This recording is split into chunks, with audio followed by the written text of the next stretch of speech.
So in this Keynote tutorial video, I am going to be showing you guys how to add a 3D chart to your presentation here on Keynote. So once Keynote's open up, go to the top and make sure that chart is selected between table and text. Press on chart. Once you're here, pretty much press on 3D chart right here. Now you can go ahead and select a different color scheme if you want.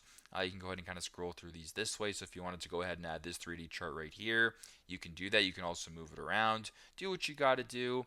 You can go ahead and add another chart style as well. So we'll do a 3D chart right here. That is a circle chart, just like that. And yeah, very straightforward, very simple. But that is how to add a 3D chart to your presentation here on Keynote. Thanks again for watching, and I hope this video helped.